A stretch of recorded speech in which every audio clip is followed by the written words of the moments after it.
Nous allons maintenant, nous allons dans le christocentrisme.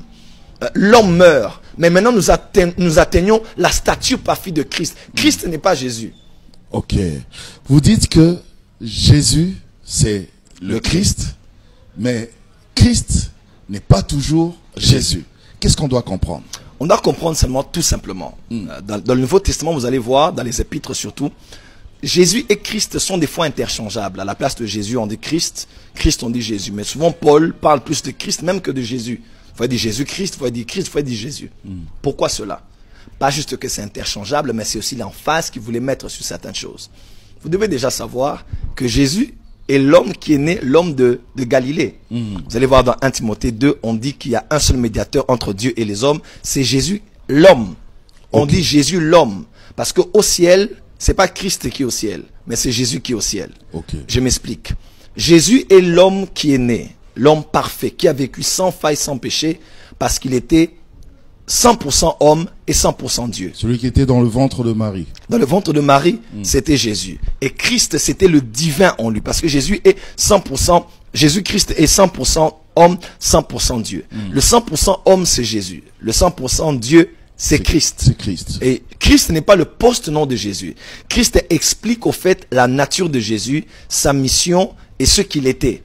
Jésus était le Christ, celui qui était... Le nom de Jésus était utilisé par beaucoup de Juifs. Même dans Romains, vous allez voir, on salue quelqu'un qui s'appelait Jésus. Jésus. Donc Jésus, c'était un prénom, c'est Yeshua, comme Josué autrefois. Mais Jésus, c'est pas seulement l'homme qui est né de Marie. Et il avait des frères, des sœurs. Jacques, même qui écrit l'apôtre, l'épître de Jacques, c'était son frère. Jude, c'était son frère biologique aussi. Mais Jésus, c'est l'homme. En fait, Jésus, c'est l'homme qui a prêté son corps à Christ. Ah. Oui, qui a prêté son corps à Christ. Voilà pourquoi, lorsque Jésus est mort, son corps a été glorifié. Il est allé, il s'est assis à la droite du Père. Jésus, l'homme. Là, c'est Jésus, l'homme. Mais Christ, c'était pas lui. Christ, c'est le divin. Le divin ne meurt pas. C'est Jésus qui était mort. Son corps. Voilà, Christ est resté son corps. Alors, si Jésus est le corps qui s'est prêté à Christ pour que Christ accomplisse sa mission, alors, où est le nouveau corps de Christ? Où est le nouveau? C'est ça la question. C'est l'église. Parce que l'église n'est pas le corps de Jésus. Je pense que les chrétiens me comprennent maintenant. L'église n'est pas le corps de Jésus, mais l'église est le corps de Christ. De la même manière que Christ avait emprunté le corps de Jésus pour accomplir sa mission, Jésus est à la droite du Père, mais Christ est revenu sur la terre. Il a un nouveau corps qu'on appelle le corps du Christ qui s'appelle les chrétiens. Juste une question. Juste une parenthèse. Oui. Les démons fuient au nom de Jésus ou au nom de Christ? Jésus, après la résurrection, on dit, il a reçu le nom qui est élevé au-dessus de tous les noms, afin qu'au nom de Jésus, tout genou fléchisse. Ce n'est plus le Jésus ordinaire comme tous les autres on parle prénoms. du Jésus de la résurrection maintenant. Okay. Le Jésus maintenant qui est mort, qui est ressuscité, son sang a coulé, il nous a tous rachetés. Le nom de Jésus est devenu le nom le plus puissant du monde devant lequel tous genoux vont fléchir dans les cieux, sur la terre et sous la terre. Okay. Une question, Jésus chassait les démons au nom de qui? Voilà. Au nom de qui? Au nom de qui? Là, ça sera pour la prochaine émission.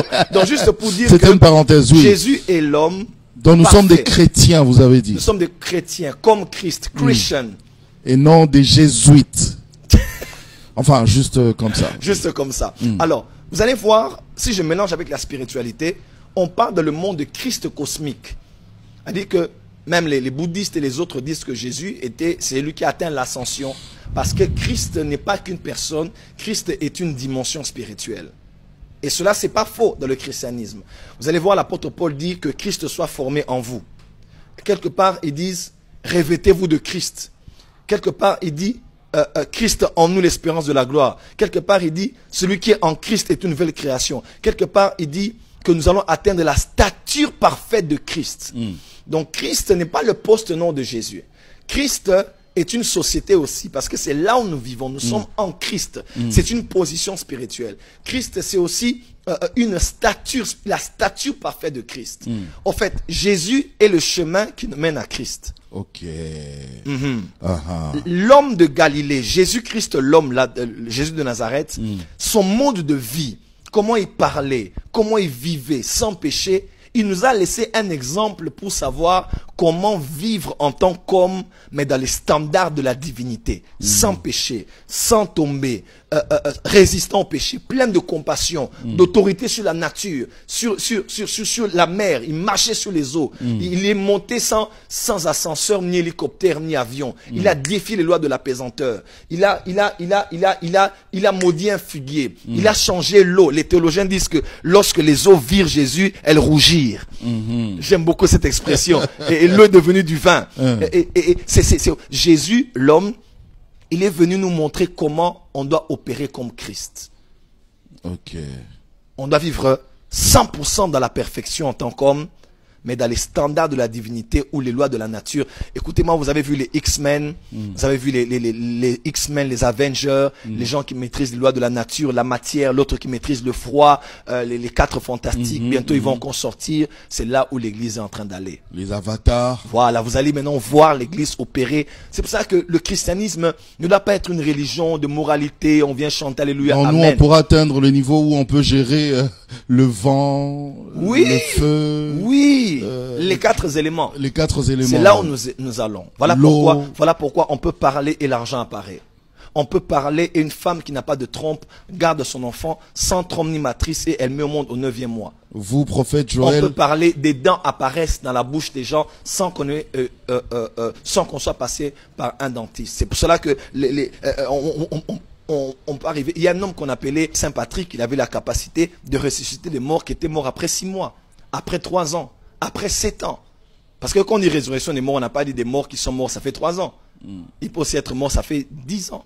Ça fait 20 ans. Le jour où Jésus est ressuscité, on a vu des morts qui étaient morts depuis l'époque, ressuscités et marcher à Jérusalem. Là où nous allons, c'est une décennie de haute spiritualité. Nos enfants sont envoûtés par des dessins animés.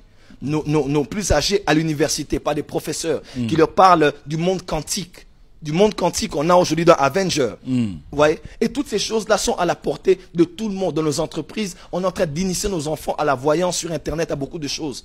On ne peut pas faire l'évangile. Et we can play. L'église, vous voulez prévenir aussi les enfants. Prévenir et montrer au fait que cette ascension de la spiritualité peut mener en enfer. Mais quand on est en Christ Jésus, on a la capacité d'être parfaitement des hommes, mais d'être aussi parfaitement comme Dieu. Voilà pourquoi la création attend avec un ardent désir la manifestation ou la révélation des fils de Dieu. Fils de Dieu, voilà. Oh là là. Malheureusement, on est buté par le temps.